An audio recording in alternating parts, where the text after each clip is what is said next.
delação premiada feita pelo senador Delcídio do Amaral. Manifesto a minha indignação com os termos das denúncias que teriam sido firmados nesta delação. Em 2014, eu quero lembrar aos senhores que eu prestei informações detalhadas à Procuradoria-Geral da República a respeito dos fatos relativos à aquisição da refinaria de Pasadena ou de Pasadena pela Petrobras. À época, os senhores noticiaram, tanto nos jornais como nos meios digitais, como também muitas vezes pela televisão. Essas informações foram exaustivas e embasadas em atas de reunião do Conselho de Administração da Petrobras.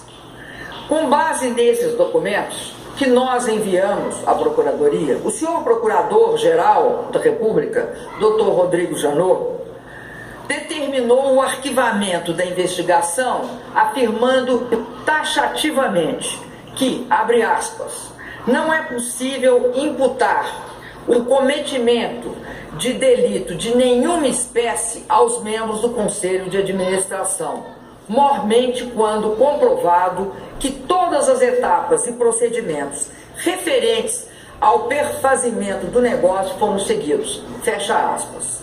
Isso também foi noticiado pelos senhores. Foi noticiado pelos senhores e a questão relativa a Pasadena tinha sido arquivada pelo senhor procurador. Observo que nas declarações atribuídas ao senador Delcídio Amaral, nenhum elemento concreto, nenhum elemento novo foi apresentado de forma a propiciar qualquer alteração acerca dessa compreensão firmada pelo senhor Procurador-Geral, com base em documentos das atas do Conselho. E quero lembrar que a primeira parte, ou seja, os 50% de fato adquiridos pela Petrobras e autorizados pelo Conselho, foi em 2006. Os segundos remanescentes 50% não foram autorizados pelo Conselho, porque o Conselho foi informado pela diretoria executiva que havia duas cláusulas que não constavam da informação inicial. Então, foi isso que foi entregue ao Dr. Janot. Recorde-se ainda que o senador Delcídio do Amaral não integrava nem a diretoria executiva e nem o Conselho de Administração da Petrobras à época.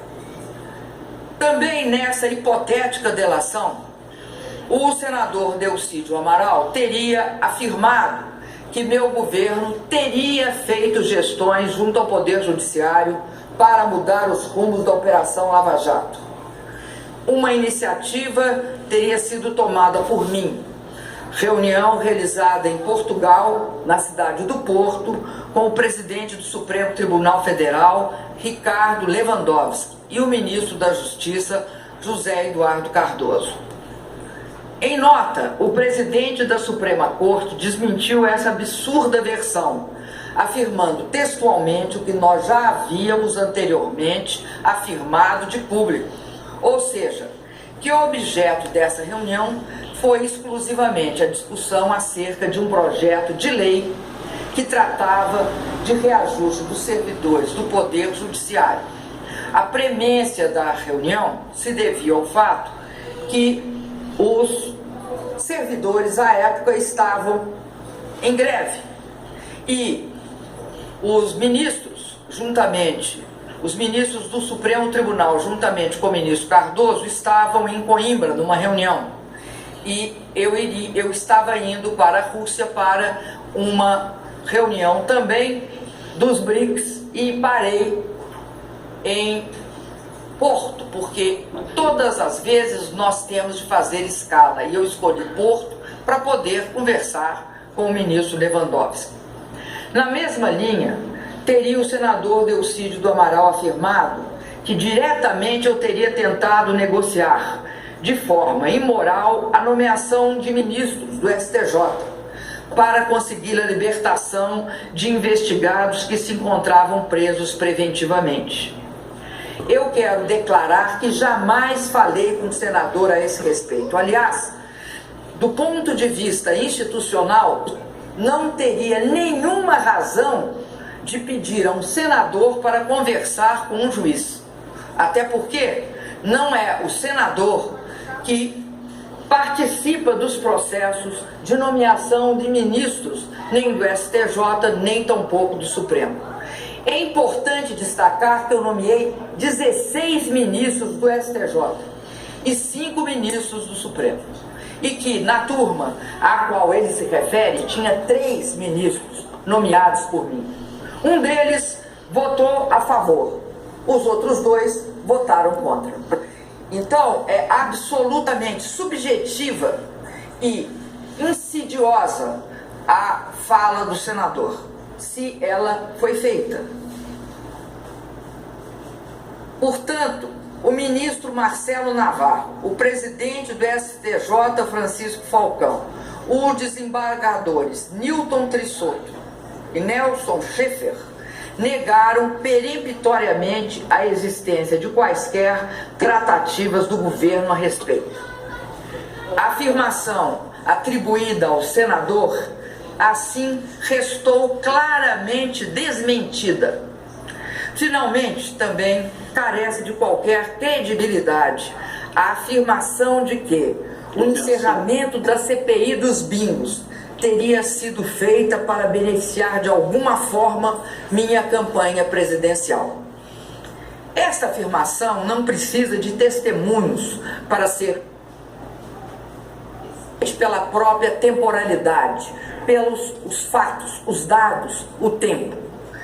A CPI dos bingos teve início em 29 de junho de 2005 e foi encerrada em 20 de junho de 2006. Ou seja, ela foi aberta praticamente a uma semana da minha posse como ministra-chefe da Casa Civil e distante 4 anos da minha indicação à presidência da República. Sem dúvida, ninguém em 2006 tinha a possibilidade de supor que eu seria candidata à presidência da República e antever essa situação. É, portanto, descabida, é, portanto, absurda qualquer associação entre o encerramento dessa CPI com a minha campanha eleitoral de 2010. Eu não só não antecipei o fim dessa CPI dos bingos, como é um absurdo supor que, de alguma forma, eu, em 2006, sabia o que aconteceria em 2010.